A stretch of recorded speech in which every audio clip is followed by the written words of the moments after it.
ఆ ఊరు కడప. ఆ ఊరిలోనే ఉండే అతిపెద్ద భవనం అది.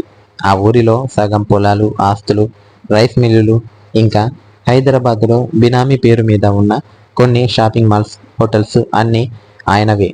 అంతేకాదు, ఆయన కాబోయే ఎంపీ. ఆయన పేరు మోహన్.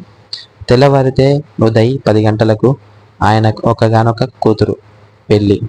అది కూడా ఆయన బద్ధశత్రువు అయిన విష్ణు గారి రెండో కొడుకు భరత్ కుమార్తో.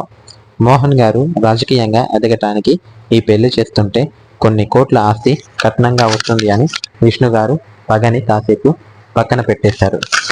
విడిదిల్లు సమయం రాత్రి 3 గంటలు అవుతుంది. శత్రువులు అయిన వీళ్ళు ఇప్పుడు బంధువులు అవుతున్నారేంటి అని రెండు ఊరి ప్రజలు, పెళ్లికి వచ్చిన బంధువులు కూడా ఆ ఇద్దరు వెయ్యంకుల గురించి మాట్లాడుకుంటూ ఉన్నారు. విడిదింట్లో పెళ్లి కొడుకు గదిలో. ఏమే, నీ కొడుకంటే పొద్దుననగా హైదరాబాద్ నుంచి బయలుదేరాడు అన్నావు, కానీ ఇంకా ఇక్కడికి రాలేదు. అవతల ముహూర్తానికి టైం అవుతుంది. ఇక్కడి వరకు వచ్చాక పెళ్లి కొడుకు లేడని తెలిస్తే ఆ మోహన్ గాడు మళ్ళీ కొట్లాటకొస్తాడు.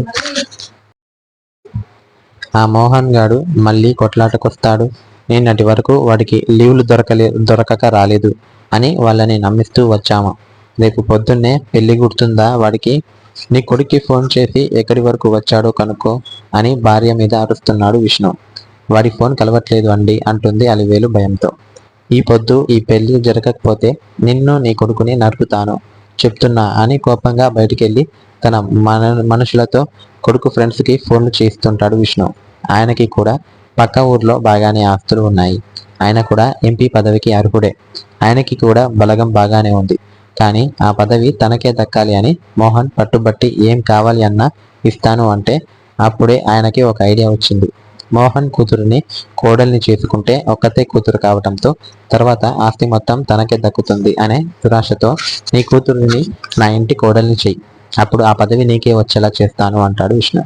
మోహన్ కూడా సరే అని అప్పటికప్పుడు పెట్టుడు ముహూర్తాలతో పెళ్లి హడావిడిగా చెయ్యాలి అని చూస్తున్నారు. ఇక్కడ మోహన్ గారి ఇంట్లో పెళ్లి కూతురు గదిలో. ఏమండి, అమ్మాయి కనిపించట్లేదండి అని అంటుంది జగదాంబ. ఏంటే అంతా చూసావా అని చుట్టూ చూస్తూ కిటికీ వైపు చూస్తే అక్కడ చీర వేలాడుతూ ఉంటుంది. నీ కూతురు తప్పించుకొని పారిపోయింది. ఇప్పుడు ఎలా? ఈ పెళ్లి జరగటం నాకు ఎంత ముఖ్యమో నీకు తెలుసు. పదవి పోతే నా ప్రాణం పోయినట్టే. నీ కూతురికి ఇష్టం ఉన్నా లేకపోయినా ఈ పెళ్లి జరుగుతుంది. చాలా దూరం పోయి ఉండదు. నేను వెళ్ళి తీసుకొస్తాను. నువ్వు మాత్రం ఈ విషయం మగపెళ్లి వాళ్లకు తెలియకుండా చూసుకో అని ఆవేశంతో బయటకు వెళ్ళి ఆయన మనుషుల్ని తీసుకొని కారులో పెళ్లి కూతురుని వెతకటానికి వెళ్తాడు. అతను అటు వెళ్ళగానే బట్టల కబోర్డులో దాక్కుని ఉన్న పెళ్లి కూతురు డోర్ ఓపెన్ చేసి అమ్మా అంటుంది. ఆ పిలుపుకి వెనక్కి తిరిగి ఆ అమ్మాయిని చూసి షాక్ అవుతుంది జగదాంబ. మన హీరోయిన్ కొంచెం హైట్ తక్కువ, వైట్ స్కిన్ టోన్లో ముద్దుగా సన్నగా కట్టెపుల్లలాగా ఉంటుంది. అలాంటి అమ్మాయి నెత్తికి అబ్బాయి హెయిర్ కట్తో ఉండే విగ్గు పెట్టుకొని బ్లాక్ జీన్స్ ప్యాంటు, హుడీ, కాళ్ళకు షూస్తో అచ్చు అబ్బాయిలాగే ఉండటంతో జగదాంబ పోల్చుకోలేక ఎవరి పిల్లాడు అనుకొని, నువ్వేనా బాబు నన్ను అమ్మా అని పిలిచింది? ఎవరి తాలూకా నువ్వు అని అడుగుతుంది. ఇదేంటి అమ్మా, ఇదేంటి మా అమ్మ నన్ను నిజంగానే గుర్తుపెట్టలేదా?